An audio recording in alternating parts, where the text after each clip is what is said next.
Less than 24 hours, Georgians will be under a shelter-in-place order. McDonald, though, said he did not know the man was handcuffed and was trying to use his foot to pin him to the ground so he could be handcuffed. If your friends, neighbors, or local organizations are not complying, report them to us.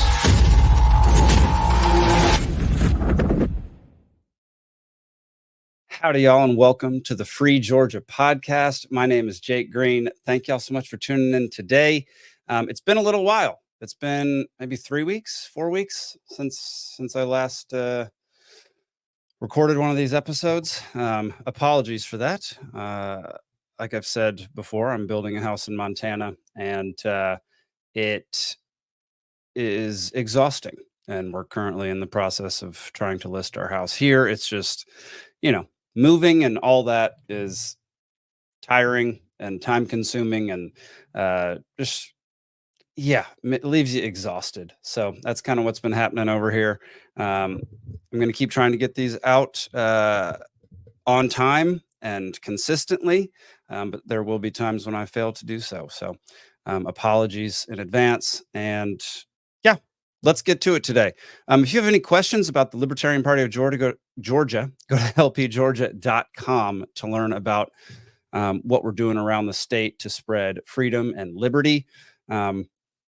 You can get involved in a number of ways, including my favorite, which is signing up for Liberty Watch and understand what legislation is being passed or considering being passed in our state legislature that will affect you. You can sign up for this email, and it will. Brian Allen will send you. Basically, he does a deep dive into all the new legislations being proposed each term and gives you an analysis of what it is, what it does, and how it affects you. And it's very thorough. And you can see all the ways in which government is overstepping its bounds and coming into our everyday lives. You can learn a whole bunch from our website, including where you are on the political spectrum. If you don't know, go take the quiz, World's Smallest Political Quiz. I took it back in the day, like 2019, I guess, like 5 years ago, and found out that I was libertarian. Had no idea beforehand. Thought I was just a nomadic person who found their affiliation just based on whatever that particular party believed at that moment in time. So, I went from growing up, I went from Republican to Democrat, back to Republican, and then to nothing, and then to finally found libertarianism and anarchism and all that kind of stuff. So, you can get involved, like I said, in a bunch of different ways. Dadgummit, did not mean to click on that. And one thing the Libertarian Party is doing to help spread libertarian values is the Great Create, which is happening down in Omaha, Georgia, September 27th and 28th. It is a DIY festival, freedom festival. It is all about teaching you self-sufficiency, independence, self-reliance, teaching you new skills, having mingling with other people who think the same and who want to do the same and who can support you on that journey. We have this year, our headlining speaker is Will Harris, who is the owner of White Oak Pastures, which if you have not had their beef, highly, highly recommend. It is delicious. They're a regenerative farming, they're a regenerative farm. There we go. And the things they produce are the tastiest things in Georgia. It's absolutely fantastic. We have 4 musical acts coming. We have 2 movies we're going to show. We have people giving talks on mushrooms, yoga. What else we got? Brad Binkley's going to be there doing man on the street stuff and some broadcasting. We're going to be doing live podcasts. Liberty Libations will be hosting a trivia night and a live podcast on 2 separate nights. So y'all, it's going to be amazing. And you can get all of this for $42. So go to thegreatcreate.org to learn more and get your tickets. Like I said, these are all some of the speakers that we have right now. There will be many more. Edgar Mills, one of my personal favorites. He'll be speaking about responsible firearms training, and yeah, I mean, as a former Green Beret, he is the best at that. I've been to a few of his classes, and I always come out feeling much better about much worse about my skills, but much better about the potential of what I could be and what my marksmanship could be like, and my quick draw and all that kind of stuff. So, yeah, looking forward to that one. So, yeah, without further ado, let me introduce y'all to our guest for today. She opened a birthing center in Augusta, Georgia, and has been battling some government regulation, and basically been shut down by government and certificate of need laws, which we have covered many times over the past few years. So without further ado, Miss Katie Chubb. All right, Katie, welcome to the Free Georgia Podcast. Thanks for joining us. Thank you for having me. Absolutely. Can you, first of all, tell people what it is that you opened in Augusta? So we actually attempted to open a freestanding birthing center. We currently have two others in Georgia right now. We have one in Atlanta and one in Savannah. It is a place where low risk women can come to give birth at our center. They can get help with postpartum care, mental health support, and we were even thinking of branching out into having like a small pediatrician's office in there. But in order to open this up, we have to file a certificate of need in the state of Georgia. Right.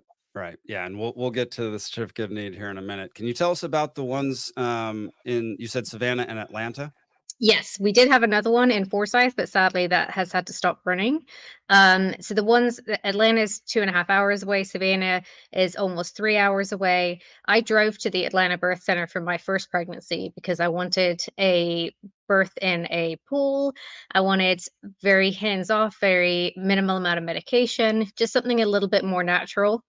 And it was a wonderful experience there. The midwives were very understanding. They educated me a lot on my pregnancy. Every single appointment, they teach you something new about pregnancy, give you some tips on ways to eat better, exercise more. And overall, the experience was nothing like what I've ever seen in any of the hospitals here. So were you involved with the center at that time, or was that your first experience with it? That was my first experience with it. I'm from the UK originally, so I come from a country that has midwives at the front line. Everybody has a midwife. And then if you're high risk, you see a specialist. Where in this country, everybody sees a specialist, and you only get to pick if you want a midwife. And it's very hard to find some, especially in Georgia. Going to the Atlanta Birth Center was my first experience with birth center care. And after we came back was when we started to think, hey, this is a service that's needed in Augusta. And that's when we started to find out that we have a horrendous rate of maternal mortality in Augusta. We're worse than Syria and Cuba as far as maternal mortality. And we have a increasing problem where we don't have enough OBs here. If I was to get pregnant right now today, I can't see my OB until 20 weeks. And in that time period, things can go very badly wrong and women can die. We could have an ectopic pregnancy that goes undiscovered. So that kind of fueled us on to making the Augusta Birth Center. Interesting. So you're from the UK originally. Do you have a thought on why midwives are a thing over there and not over here? The US is a more patriarchal dominated medical society. I mean, even look at the position we give birth in, it's the lithotomy position, where it's more convenient for the doctor to be sat down to deliver your baby instead of allowing women the freedom to move. I think the UK with midwifery care has kept it very women focused. You don't have healthy babies without having a healthy mother. And mothers should be allowed to move during labor and eat and drink. Whereas in the US, we're so concerned about risk and insurance that now only OBs deliver babies. And we are not allowed to eat or drink during labor at most hospitals, even though there should be changes, there's not. We have everything done to make it easier for the insurance company and to make it less liability. Interesting. Yeah, that risk factor, that makes a whole lot of sense considering our country has like Mhm. the most amount of lawsuits and suing like of any country per Yeah. capita. um, okay, well, what year did y'all try to open up the center in Augusta? So we filed our certificate need in 2021, Mhm. and we were denied December 18th, 2021. So we couldn't even get past the stage of getting a certificate of need. And that was due to the hospitals seeing our nonprofit birth center as a threat and blocking us by using a loophole regulation to not give us a transfer agreement. Wow. And can you tell people, for those who don't know, what a certificate of need is? A certificate of need is similar to a very advanced business application to the state to prove that you have need, you have money, you have architectural plans, and to prove that your business can survive. The concept is not great because a lot of the things that we had to provide was very expensive. We had to get 300 people's signatures saying that they wanted this center. We had to get architectural designs. We had to prove that we had the funding ready to go. It took us about 3 months of solid preparation. It was 826 pages. And you have things like in the middle of the process, the hospitals can actually oppose you from opening. And this whole opposition section of the application is just ridiculous. And they have to prove that either they're offering the service for the same or lower cost, or that they have legitimate reason for wanting to block you. And it's not only just us that have had problems. The hospitals here all fight each other so well in certificate of need that we haven't had a hospital built in Columbia County, which is one of the fastest growing counties in Georgia. The hospital's meant to open in 2026, and that should have opened in 2015. So the certificate of need ends up just being a battleground for arguments, lawsuits. It's just insane. It is a very ridiculous process that the hospitals can use to manipulate and ascertain dominance and control in one area. Yeah, absolutely. That's exactly what happens. That was one of the most thorough descriptions of it that we've had on this show, actually. Um, yeah, we've been fighting this for a very long time. Martin Cowan, who was running for attorney general a couple years ago on the Libertarian ticket, his one of his specific things that he was running on was the certificate of need reform, because basically what it does is it allows the government to determine what businesses are allowed in an area, and it makes absolutely no sense because if people like your service, if people like what you are presenting to them and want to come to you, then they should be allowed to do so.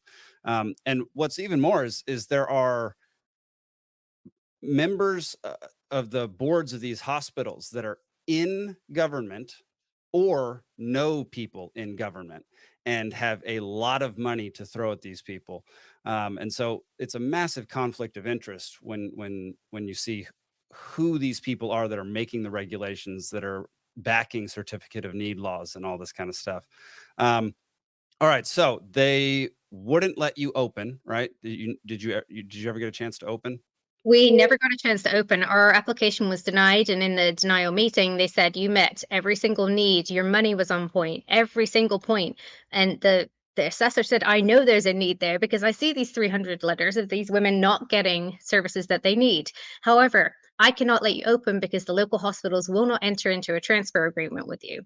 What we had done to try and loophole back to their situation that they put us in is we got a transfer agreement with a maternal fetal medicine doctor who's a high risk OB.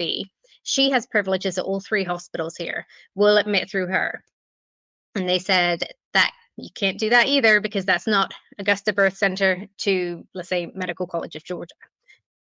We also then countered them with a rule variance, said, what about EMTALA? That allows me to transfer any patient in labor to any hospital in the US, and they have to accept it. It's a federal regulation.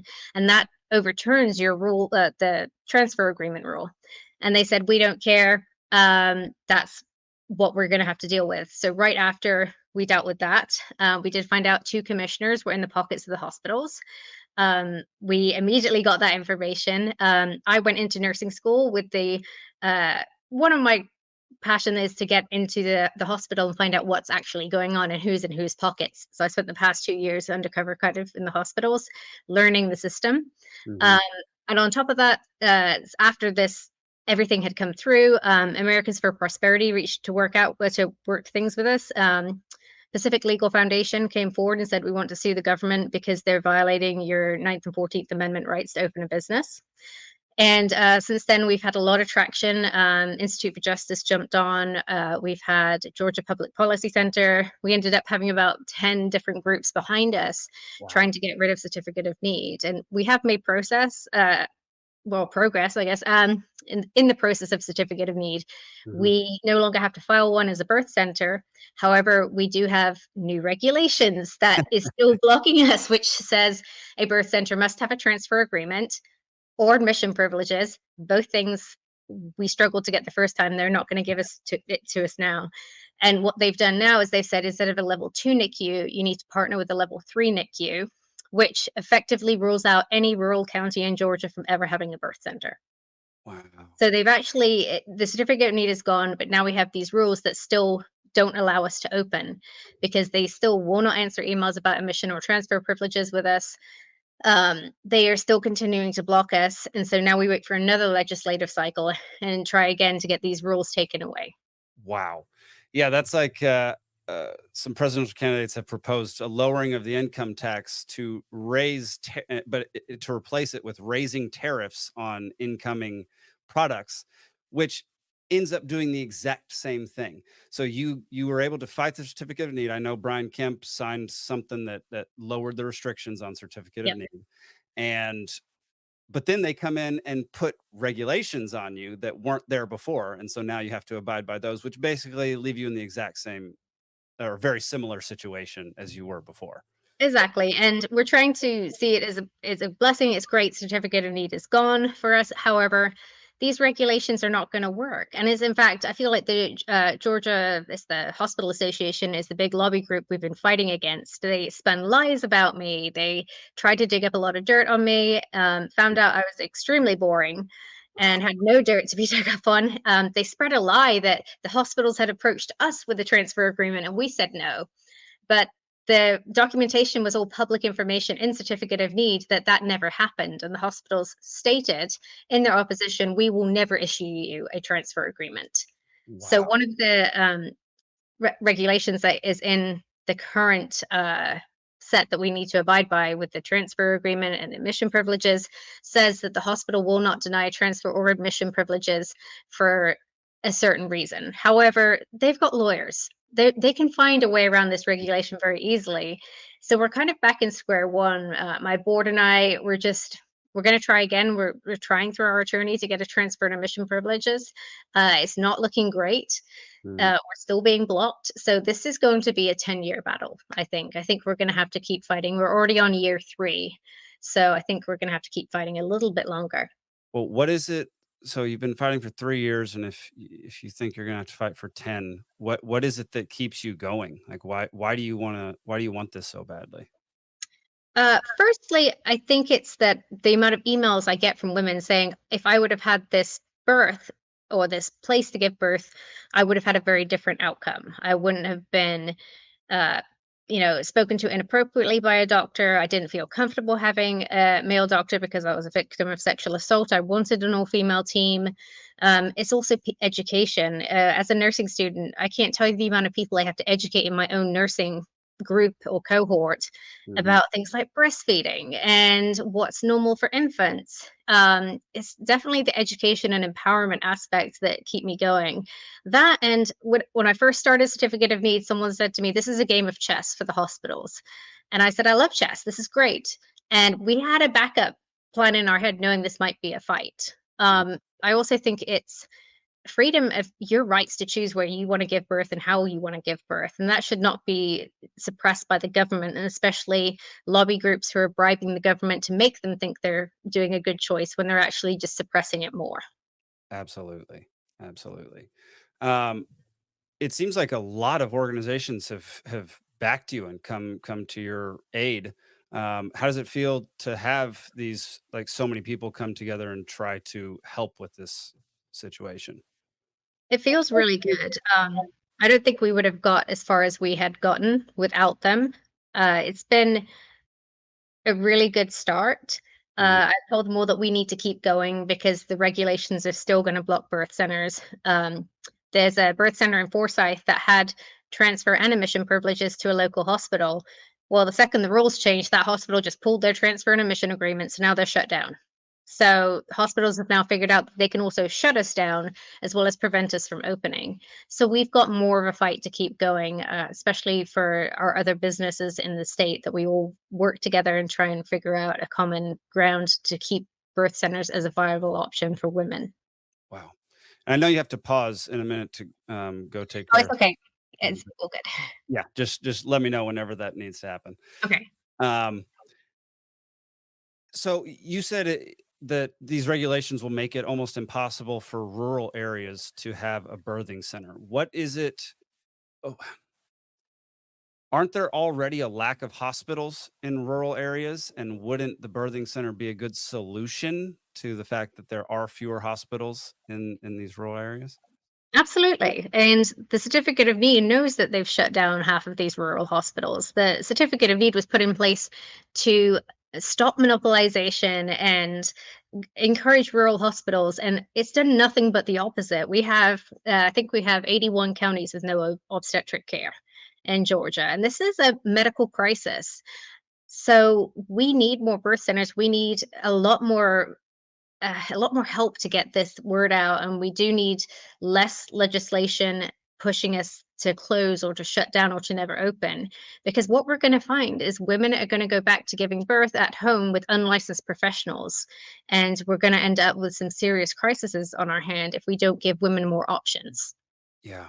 Yeah. I know nothing about women giving birth at home with unlicensed professionals. Can you talk about that for a minute, and like what are like the risks, and I don't know if there are benefits or anything like that? Absolutely. So um, home birth is legal in the state of Georgia. However, the only ones that are legally meant to attend home births in the state of Georgia are certified nurse midwives. So they go through their 4-year RN. They do another 2 years as a nurse practitioner level and attend home births. Nurse midwives work under doctors. They are the ones who are meant to attend home births. They have the correct training, the correct licensure. I've seen in some of my research that we currently have women attending home birth who have no training whatsoever, who are posing as midwives. It's a large check. It's like $5,000 most of the time from the family that wants a midwife. They do not have the correct training or regulations. And this is what's going to happen, like prohibition. We're going to drive birthing underground. We've already got underground birth centers in Georgia that have had to start just to give women options. Mm-hmm. We're going to end up with people who are posing as professionals to take advantage of the situation because women have no choice. And there was a case, I think it was 2018, 2019, the Asa Joy Cruz case. This young lady had hired a home birth midwife who was not qualified and let her be in labor for about 72 hours, 50 hours with the membrane, so her everything water had broken, and the baby had died. And they drove 2 hours to Atlanta to a doctor that this midwife had some kind of connection with, so she would avoid getting in trouble. And it turns out the midwife was not licensed. They paid all this money, and their daughter had died. And that's the kind of situation we're trying to avoid. Yeah. Oh, for sure. I know that my brother had a baby last year, and they're having another one this year. His wife, I guess, not him. And I know that that hospital visit is very pricey, and can like basically put people in medical debt for a very long time. What is the how does your birthing centers do the financial side of things compared to a hospital? So first off, we accept Medicaid. Something that I learned on my second pregnancy, not my first, is that if you're pregnant in the state of Georgia, you qualify for Medicaid, and everybody should apply for it as a secondary because it will cover everything that is not covered. So we will immediately be signing up every single woman on Medicaid, regardless of insurance. If you need a backup option, if something happens and you have to get transferred for a C-section, you need to have some kind of backup insurance. Mm. We will also be accepting grants and donations for the nonprofit, and the total package of how much our birth costs is $5,000, which compared to the hospital's average price after insurance of $12,000 is definitely a more affordable option. We have a lot of donors in this town that want to give money so women can have safe births. So we'll have a donation program so they can give birth without having to pay anything. Um, uh, it's a very big difference. That was part of the certificate of need, is we had to prove that we were a more financial valid option. And they actually did their own research and said, oh yeah, they are way more affordable than any of the hospitals in the area. And that's just, less drugs, less intervention, more allowing people to labor, Mhm. allowing their families to be in the room with them. Uh, Things like that just helps make everything a bit more affordable too. Yeah, no kidding. Can you describe what it's like if you are a woman coming to one of your birthing centers to give birth? Can you just describe the entire like process and how it all works on the day of? Okay, so the day of, they would call up the midwife on call number and say, I think I'm in labor. This is what's happening. And the midwife will say, hey, labor at home for a little bit longer. Your contractions are still 10 minutes apart. Mhm. Once they get to about 5 minutes apart, come on in and you can labor, walk around the room. We can labor around there. They'll come through a back entrance. That's not the front entrance where all the people are going through for appointments. Come through a back entrance into a birthing suite. That is their big room. It has a couch, a TV, it has a pool. They can labor on any surface. They can labor in the shower if they want to. They can basically have all the care in that room. They'll have a midwife. We're trying to work on a doula program. A doula is like a mother's helper during labor. They'll do some counter pressure, some massage. And then from there, they give birth. They can stay as long as they want. If they want to go home within 4 hours, they can go home. And a midwife will be out to check on them the next day in their house at the 24-hour appointment. So going back to that UK standard care, midwives come out to your house to do a lot of your visits, which Mhm. is a lot more, it's just a lot nicer. There's no having to get your baby up, take them back out for the 24-hour appointment, bring them back in, go Yeah. back out for the 2-week appointment. Everything comes to you. Yeah, it's far less stressful, far more Yep, convenient. Yeah, absolutely. easier on the child, easier on the mother. Yes. Um, well, Katie, can you tell folks out there like how they can help and what they can do to help y'all out or shed light on this? Follow us on X and follow us on Facebook. We post a lot of our updates up there. Mhm. Definitely getting involved politically. The certificate of need, I believe, is being added again for another legislative sessions. And as much as it's important to support birth centers, there's also centers like radiology centers that need to expand that can't get certificate of needs. So we're now affecting cancer patients. Just getting involved with all parts of getting rid of certificate of need, writing to local representatives. Mhm. But definitely just being vocal. If a business like myself or another business asks for statements of support, sending them in is the biggest thing that makes the biggest difference. Awesome, awesome. And can you tell folks where to find y'all if somebody out there is pregnant and wants to check out your birthing centers? Well, so we don't have a center yet, but what I recommend is looking on your state website for a certified nurse midwife in your state or in your area, and looking for OB-GYN if you need to go that way, that supports more natural labor around the room, less Pitocin, less epidurals. Hopefully one day we'll be able to establish our center, but right now with the risk of having everything pulled and not being able to operate at all, we haven't even been able to break ground. We're still waiting for better legislation to come through. I gotcha. I gotcha. Well, we wish you the best, and we're in the fight with you. We're going to keep fighting these certificate of need laws because they're absolutely ridiculous. Mhm. Any last words to say to folks before we head out? Oh, no, thank you so much for having me. Absolutely. Thank you, Katie. So that was Katie Chubb, Augusta Birth Center. We're going to put their Facebook page is already in the episode description. I should put their X in there. I did not do that. I didn't find their X before, but found their Facebook page. They've got a lot of great stuff on there. And like she said, she's been fighting this thing for 3 years. She thinks they might have to go for a full 10-year fight against this thing. And most of us libertarians know how that feels. We've been fighting for things for a very long time. I've only been a libertarian for about 5 years, but I've been fighting for.